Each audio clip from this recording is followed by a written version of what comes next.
Alam naman ng karamihan sa inyo na hindi ko nakasama yung mother ko ng almost 25 years. Bago yung kapatid ko, ilang taon yan ako nakasama. Ngayon pa lang ako nagbabawi. Parang hindi na ako kompleto pag hindi ko sila kasama.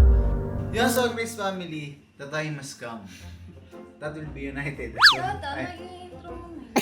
Yan sa Grace family, bali ngayon niya yung pinananungkot na araw. Isa sa pinananungkot na araw kasi babalik na si CJ with the same mother but different father sa US. So, masakit pang isipin kasi syempre, di ba yung nakaraan na interview kami sa GMA, sinabi ko na babalik siya sa ibang bansa para doon siya mag-aaral. So, syempre, sa akin naman gusto ko yung much better para sa kanya. Kasi syempre, sabi ko nga, gusto ko mas maging better siya sa akin. Pero hindi ko naman sinasabi na hindi siya magiging better dito sa Pilipinas. Ang sabi ko sa kanya, doon siya mag-college. Kinuha niya, doon siya ng K-11 tsaka K-12. Sabi ko, college ba? Nangyari na K-11 tsaka K-12. So, yun, bagay sa nga CJ, ihatid siya ni Mama sa airport. So, sige, joke lang. Siyempre kasama si Mama. So, mangyayari na ganito. So, yun. Bali next year pa natin makita si CJ like a BJ. Pero tingnan natin siya kung matitiis niya doon. Hindi, pero kaya ni CJ yan. Yun. Bali, next year pa rin na siya makikita. So, tatandaan ko na yung vlog na to, pag nag-vlog ulit tayo, I will going to flashback yun. Flashback like the time that this time I'm going to flashback when you come back here in the Philippines. So, yan. Bali, nakakalungkot lang kasi syempre, yung nag-iisa isang kapatid ko, nag-iisa na nga lang, pupunta pa sa ibang bansa. Wala na kaming kasama sa bahay. Pero okay lang syempre yon. So, kasi basta para sa future ni CJ. So, yun lang. So, CJ, don't worry, you're the best brother. Because, of course, I have no choice because you're the only one. Si Mama. Di ba si CJ pa lang ako eh. Wala pa kay Mama. Si Mama babalik naman niya. Hindi ako ganun dadrama dyan. Sana na niya sabihin natin. Sure. So, ayan. Pari CJ, like a BJ. So, you're the best brother. So, I know. So, yun. Bali bago mo CJ, ibibigay ko na sa'yo itong pinagawa ko ngayong araw na to. This is yours now. Yeah. So, ayan. Ayan, gusto ko siya. Like it? Yeah. Ganda. Ganda, kahit medyo masikip. Kaya mo na pang sa akin yun. It's good, oh. Yan. So, syempre, para sa aking napakabait niya, that's called good luck bracelet. So, para sa aking pinakamatinding kapatid. Yan. So, syempre ako, bilang kuya at nalulungkot din naman ako kasi syempre, naging close na kami ni CJ nung siya sa Pilipinas. So, Yes. alam niyo naman yun. So, dito lang kami nagka-banding sa 2 taon. Parang yung 2 years na yun, parang bitin siya. Kasi syempre, ang tagal niya doon, almost 10 years siya doon sa ibang bansa, tapos sa 2 taon. Parang hindi namin agad na, kasi marami na akong ginagawa pagdating niya. Businessman na ako, kumbaga hindi na ako yung patambay-tambay na lang. Kaya medyo may mga time din na hindi kami nagkakasama o medyo madala namin magkita. Kasi syempre, madalas sa business meeting ako, parang ito, paghatid ko sa kanila, rekta naman ako sa BGC para sa business meeting. Pero ganun pa man, ginagampanan ko pa rin yung pagiging kuya ko sa kanya, asawa ko, kay iba, at syempre, pagiging ko naman sa akin nanay. At tatay ko kay Wolf. Grabe, ang dami kong ginagampanan ngayon ha. So yun lang naman guys, bali hatid na nga namin sila sa airport, syempre si mama na yung bahala sa kanya. Sila matuloy. Siyempre si Mama, gusto ko si Mama yung magpalaki kay Wolf, kaya babalik si Mama talaga. Kasi sabi ko nga, wala akong ibang gustong magpalaki. Kasi guys, sobrang busy ko kasi, tsaka sa mga meeting ko, sinasama ko rin talaga si Pam. Kasi minsan kasi meron ako mga desisyon na mali na tinatama ni Pam. Siyempre hindi naman sa lahat ng desisyon ko ay tama ako. Hindi naman ako sobrang galing sa business. So siyempre, kailangan bago mo decide, iano ko muna kay Pam. Kaya minsan, or madalas, wala kami dito. So si Wolf, si Mama yung nag-aalaga kay Wolf. So, dahil ito kasi kung paano alagaan ni Mama si Wolf, kaya gusto ko talaga si Wolf yung isa sa mag-guide kay... Gusto ko si Mama yung isa sa mag-guide kay Wolf habang lumalaki siya. Kasi alam kong nasa tama na lang daw siya at hindi siya sasaktan ng aking Mama. Siyempre, hindi mo sasaktan ni Ate Wayna, pero masusuper yung alagaan ni Mama. At doon siya bumawi kay Wolf kasi siyempre dati na yun. So, yun lang. Balik na natin sila sa airport. So, ano ba yung naantay nyo? Let's go. Lulungkot ako. Let's go! There's nothing in this world more primal than my love for you. If you meet somebody else that's a rival. Yan, so andito na kami sa airport guys. Ayos, lalo tuloy ako nalungkot. Naiiyak tuloy ako sobrang pagkalungkot. Ano ka? Naiiyak. Sobrang pagkalungkot.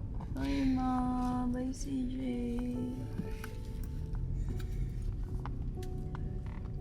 Guys. So yun guys. Tayo na.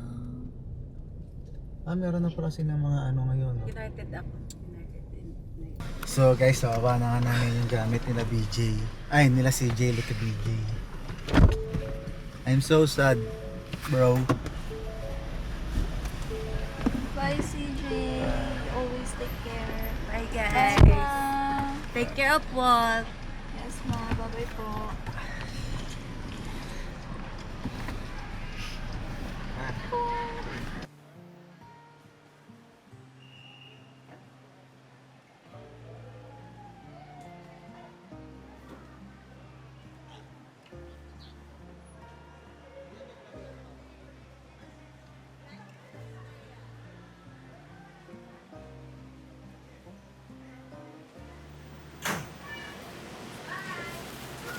Yan so Grace family, bala dito na kami sa airport. So hindi rin kami pwede magtagal kasi late na ako sa business meeting ko. Meron akong meeting ngayon, syempre. Kailangan natin mag-success at kailangan natin ng mga negosyo. So nakabalot yung mga ano nila guys kasi ano, yan. So baka kasi mamaya, syempre mabasa. So yun, bye na. Have a safe flight. Hindi na ako gano'n magdadrama kay mama kasi every month naman bumabalik yan eh. So medyo nasanay na ako. But my CJ, like a BJ, going to miss you, brother. If you want to come back here anytime, anywhere, I'm always here, okay? Thank you, bro. So, si CJ ang pinakamalapit na kapatid sa lahat. So, nagrarap nga din pala siya. Pwede nyo siyang i-follow, pin-accept sa Facebook at sa YouTube. At nasa Spotify din yung mga ano niya, guys. So, yun lang. Bali, yan, guys na nga sila. Tapos, kailangan ko na nga rin umalis yan. So, ito yung mga gamit nila, guys. Ayan. So, what can you say? Thank you for the 2 years that I'm here. You know, I really enjoyed.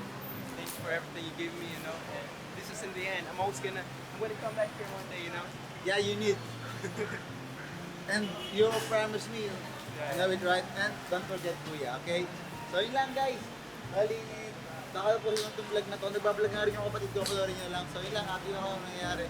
So, bye! There's nothing in this world more primal than my love for you. If you meet somebody else that's a rival, that much is true. Yeah, I know you said, baby, this is final, and I blame myself. All that's left of me now is an animal, and I cry for help. So, bye CJ. See you after 1 year. Bye ma, see you after 2 months. Ingat kayo, ako sa flight. Bye. Baby, magbabay ka na sa kanila. Kay CJ. Like a BJ. Bye, alis na kami. Okay, bye baby. Bye. Yan, so Grace family, bali nakauwi na nga kami. So wala na nga dito yung kapatid ko tsaka yung nanay ko. So syempre, parang sa part ko nakakalungkot lang na kaya nga ako nagsisikap sa buhay para na rin sa kanila. Kumbaga syempre, alam naman ng karamihan sa inyo na hindi ko nakasama yung mother ko ng almost 25 years. So nito ko lang siya nakasama. And then yung solid na bonding namin ni CJ ng kapatid ko ay etong nagpunta lang siya dito kasi syempre dati isang beses ko pa na siya nakita dati yung 7 siya.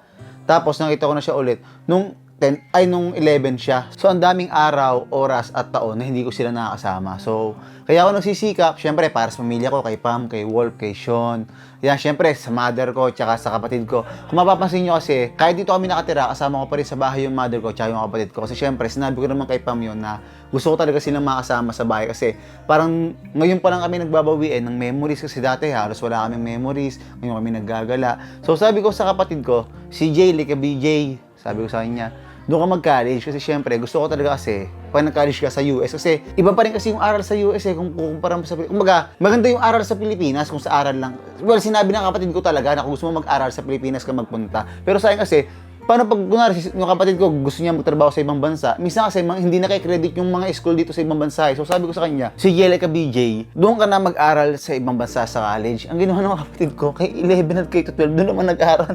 Well, malalaman pa din naman natin kung ano mangyayari. Sabi ko naman sa kanya, kapag hindi niya nakaya doon, umuwi na lang siya dito sa Pilipinas, pati yung mother ko. Kasi syempre ako, personally, nalulungkot talaga ako. Kasi nung paghatid ko sa kanila, pagpunta ko dito sa bahay, nakita ko yung kwarto ni CJ, nawala ng tao kasi usually kasi kunwari pag uuwi ko lagi siya nandoon sa computer bago sabi ko si Jay di ka na labas tayo kasi mahilig kami mag midnight snack kumbaga parang isa yung sa bonding namin ng kapatid ko pag lalabas kami pag mga madaling araw na bago lagi namin pinapasakit yung ulo ng nanay ko yun ang bonding namin dalawa so ayun parang ginawa ko naman isipin nyo nga ngayon kakabidro ko lang na 1.8 million ayan ito 1M, ito 800, kakawithdraw ko lang dahil sa link sa baba. Pero dito, mamimigay ako ng pera sa inyo dyan. So, siguro 1,000 na tao. Ayan So, kung sinong gusto ng 1,000 na tao kasi, meron dyan link sa baba. So, mag-register kayo dyan, tapos mag-cash na kayo yung trip nyo. Pag napa-register na kayo, pwede kayo mag-comment ng done or pwede nyo ako i-message sa Facebook. So, ayan, bali sa mga gusto nga dyan ng, alam mo na, meron link sa baba. Tsaka yun lang naman, masabi ko lang sa nanay ko, tsaka sa kapatid ko parang hindi na ako kompleto pag hindi ko sila kasama.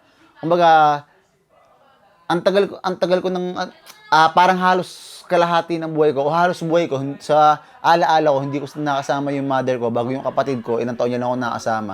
Ngayon parang ako nagbabawi. Kaya kumbaga, parang ngayon, hindi na ako sanay nang wala sila. Pero basta, ganun. Yun lang naman. So, nakakalungkot lang isipin na kailangan bumalik sa US ng kapatid ko. Pero syempre, babalik pa din naman siya dito kasi mamimiss niya talaga ako. Yan. So, yun. Bali, CJ, I know you're watching this. CJ like a BJ.